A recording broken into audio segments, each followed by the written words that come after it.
Hey guys, I just wanted to make a video showing you the Blizzard build that I used to kill Lilith. I know there's a lot of people that are commenting on the video I made where I kill Lilith and asking a lot of questions. So I'm just going to go over the build. And before I continue, I just want to say that this is not my build. I copied a build guide off the Maxroll website. It is a build by Northwar. He was one of the first people, I think, to possibly kill Lilith using Blizzard at all. So this is all credit to him and the build that he put together. So this is exactly, as far as I know, the build guide of what he recommends. You can look it up on Maxroll, and I'll put a link to it in the description. But if you just follow this tree that he has laid out in his build planner, um, you'll receive the best benefits possible. So I'll go over the glyphs real quick. Elementalist in your starter board. All my glyphs are level 21, but you only need to get your glyphs to level 15 to get the extra radius range. And then you want to go up into the Icefall area, and you want to get Frostbite. You want to move over to Frigid Fate and get Tactician for vulnerable damage and intelligence. Then you want to move down here into Static Surge. You want to get the glyph Exploit for more vulnerable damage. Then move down here into Burning Instinct and get the Control glyph, which will give you a lot of damage to your crowd control. And then scooch right on over here to Searing Heat and get Flame Feeder. So that's the Paragon board. It's very simple. If you're level 100, it's like a copy and paste. Very easy to do. As so far as the skills you want to get, this is not exactly what I had. What I had when I killed Lilith was this. So you need to get your 2 starter points you have to put into something. So you put it into Firebolt for the enchantment, which we'll go over. Down here, Ice Shards. Put 1 point there, and then the rest just dump it into extra mana because it's a very mana-intensive build. Why did I put it into Ice Shards? Absolutely no reason. You just need to put a point into somewhere, and that's what I decided to put my point into.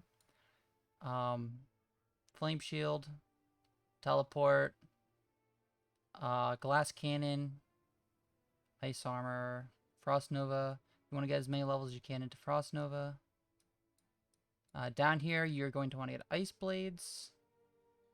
And you want to get all this good stuff over here too. Blizzard, you only need 1 level in it because you don't really care how much damage the tooltip says. You care about the aspect, the glacial aspect, which is where all your damage is coming from. And the most important node probably on the whole tree, Devouring Blaze. 150% increased damage if they're immobilized, which is something you will be doing. And so the reason why I don't use Elemental Attunement is just because, or not Elemental Attunement, it's because the extra cooldown to defensive skills, it throws up my rotation when I'm trying to kill Lilith. So occasionally, like, one of my skills would come off cooldown because of this node, and I'd be like, oh, great, I get to use it again. And then I wouldn't have it when I actually needed it. So I just got rid of those 2 points and just put him into Icy Touch for just a little bit of extra damage. And over here, Deep Freeze, which I didn't even use it during a Lilith fight, so yeah, I mean, there's no reason to if you skip all the mechanics, so you don't really need that point. You could probably just add that to Icy Touch if you wanted to. But here's a very important node, Frigid Breeze. When you stagger Lilith and use Frost Nova on her, you'll make her stunned, so you will benefit from Avalanche and Frigid Breeze quite heavily. Cold damage against vulnerable enemies has up to a 20% chance to generate 15 mana. So while you're blizzarding her, while she's vulnerable and while she's stunned, you're going to be building up mana if this procs. So that'll help your resource management, and Avalanche is basically the same thing. Blizzard consumes no mana and deals 40% increased damage, and the 10% chance is doubled if it's vulnerable. So when you cast Frost Nova on Lilith while she's stunned, you're gonna have a 20% chance to not cost any mana for your Blizzard, and another 20% chance to generate 15 mana. So those two are very important. Again, Devouring Blaze. Every point of Devouring Blaze is 25% crit damage. This is a very, very good skill. I recommend you put as many points as you can into it. So let's go over the gear, because the gear is... Everything that I just talked about is copy and paste. The gear is what's most important. I want to talk about Frost or Firebolt enchantment. This is how you apply Burning to Lilith, which will benefit from the Devouring Blaze we were just talking about, and all the other burning skills that we use on like the Paragon board. So this is a requirement.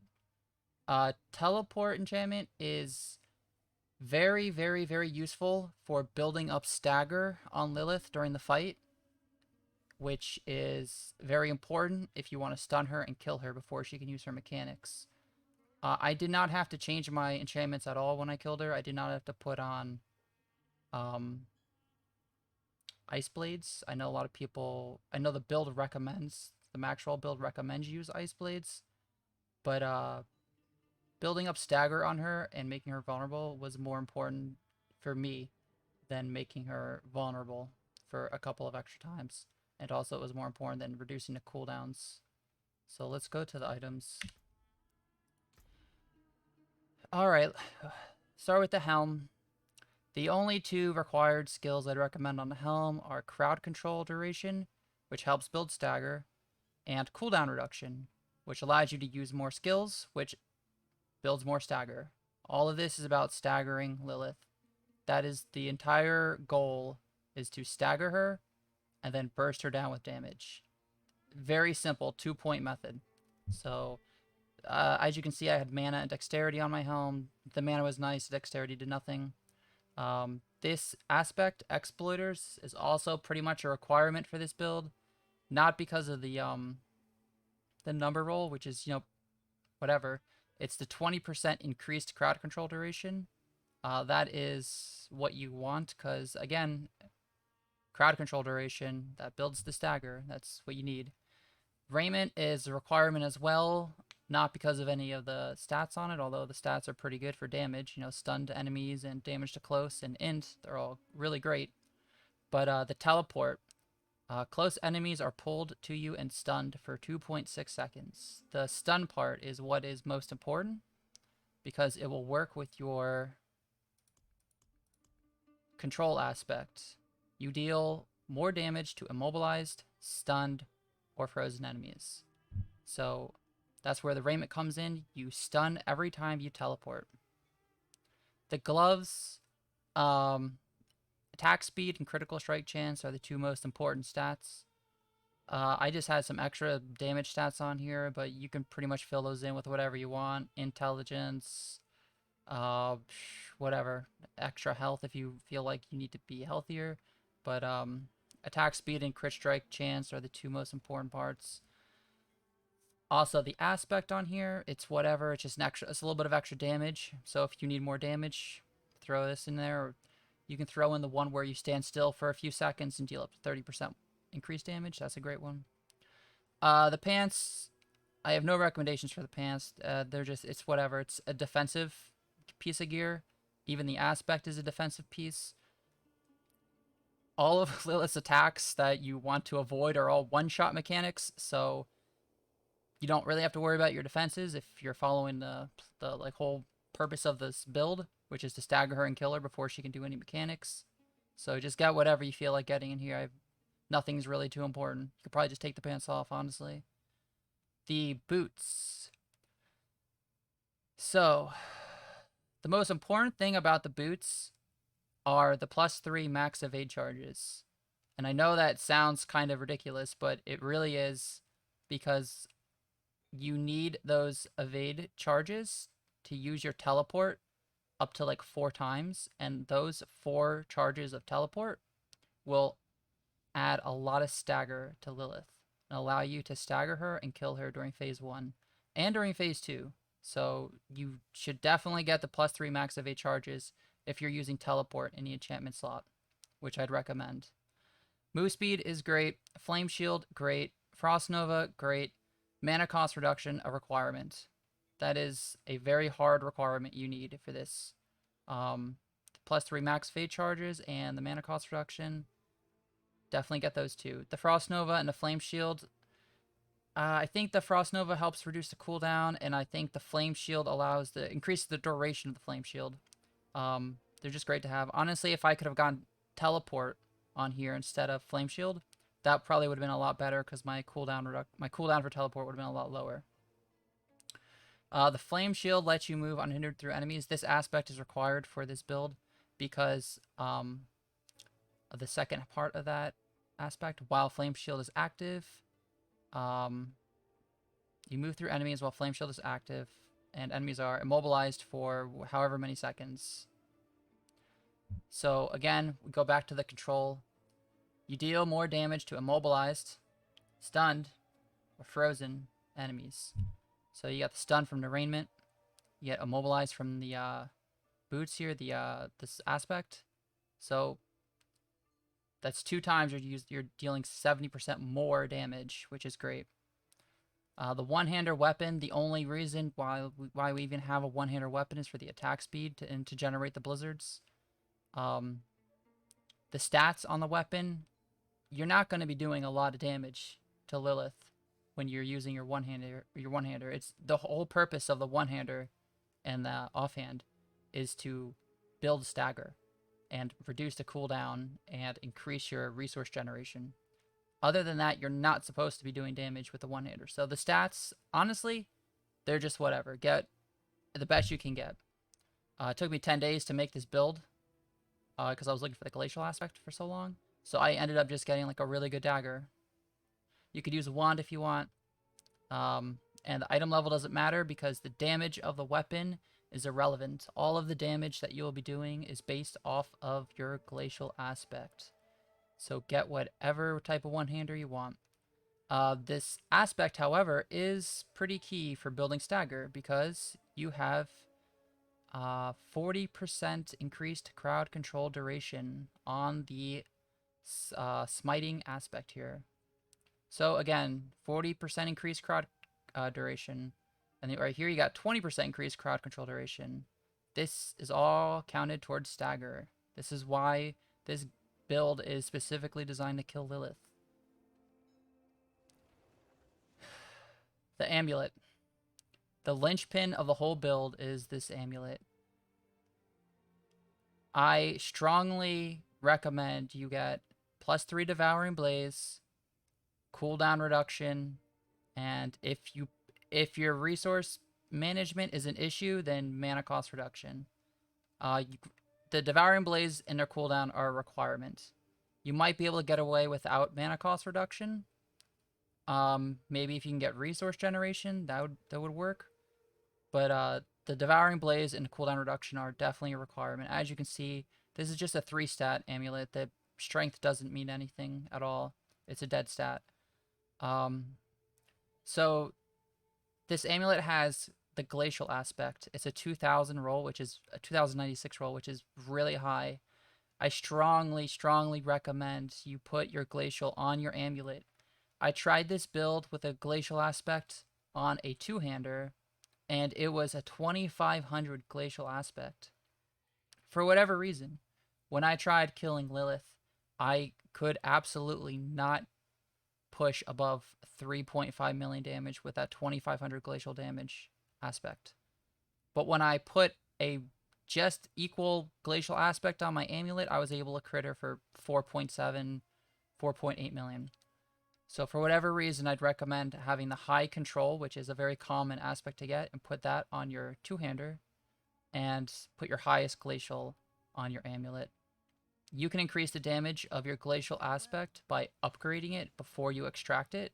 So if you find a glacial aspect on a weapon or a jewelry or whatever, take it to the blacksmith, upgrade it like 5 times or however many times you can, then extract it, then imprint it onto your amulet. That will increase the amount of damage. That's why when you're looking at this one, the blue number is higher than the gray numbers because I upgraded it before I extracted it. Your rings. As much damage as you can get. That's what you want on your rings. Crit strike damage, damage to close, critical strike chance, vulnerable damage. On this one, I had a great resource generation roll, so I kept that. Also, it really helps with your resource generation. Your resource management during the fight is very important. So if you can sneak in some resource and sacrifice a little bit of damage, that would be great. The second ring, not much better. Vulnerable damage, crit strike damage, some resource generation, some mana. Actually, let's go back to this aspect over here. You need the deep freeze because your ice spikes have a 50% increased explosion radius, which is very important because you need to hit Lilith as many times as you can with the ice spikes, because that's where all of your damage is coming from. So this aspect is required for the build. It doesn't matter what the roll is. It could be a 1 damage roll or it could be a 1200 damage roll. You just need the 50% increased explosion radius. So if this aspect drops just one time, you can use it. Doesn't matter what the roll is. So with this aspect, also a requirement for the build, you can go to your codex of powers and you can put on a 15, which would probably just get the job done. I had a 19, which isn't much better, and I was able to do it. Again, vulnerable damage, resource generation, crit strike, whatever. The ring you want to switch on, preferably, while you're doing the damage in Phase 1 and Phase 2, will have the Retribution aspect. The Retribution aspect just basically gives you increased damage to stunned enemies. That's all. Just a little extra damage. On this one, I had vulnerable, critical strike damage, critical strike chance, and damage to stunned enemies. But again, damage to close would have been fine. If I had resource generation, that would have been fine. And the last piece is your focus. I had a perfect focus here. Cooldown reduction, crowd control, which builds stagger, resource generation, and mana cost reduction. The two required pieces on this amulet are the cooldown and the crowd control. Cooldown and crowd control go together like this when it comes to building stagger on Lilith. The more you can cast skills, the more crowd control duration you'll build, and the more stagger you'll build. So having more crowd control duration, having more cooldown reduction, increases the stagger on Lilith. Resource generation and mana cost reduction is very important, again, to your mana generating ability during the fight, because if you run out of mana, you're in trouble. As far as the aspect goes, you don't need to have this aspect on. It's not important. The reason why it's not important is because when you deal damage to Lilith during her stat, when she's stunned, you take the offhand off and you take the one-hander off and you put on your big boy, the big 70% more damage control aspect two-hander. So the damage rolls do not matter on these two at all.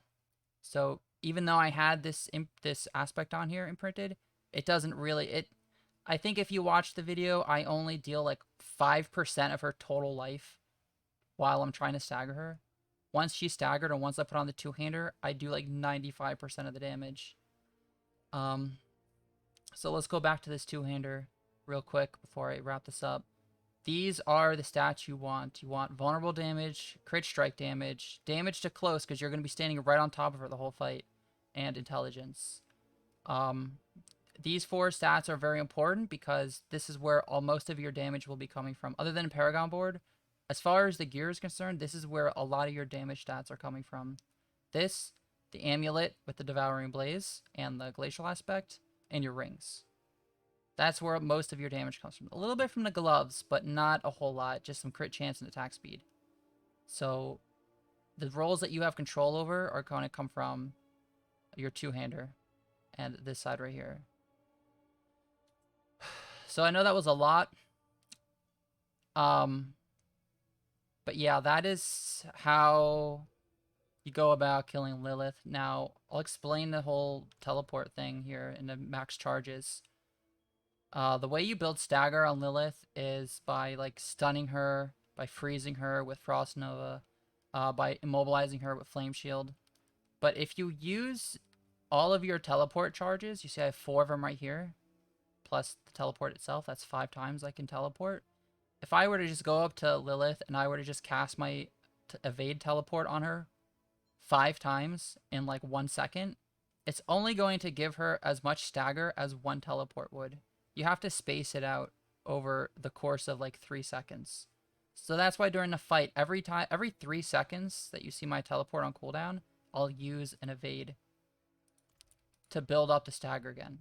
It takes about 3 seconds before you can get the full amount of stagger out of a teleport.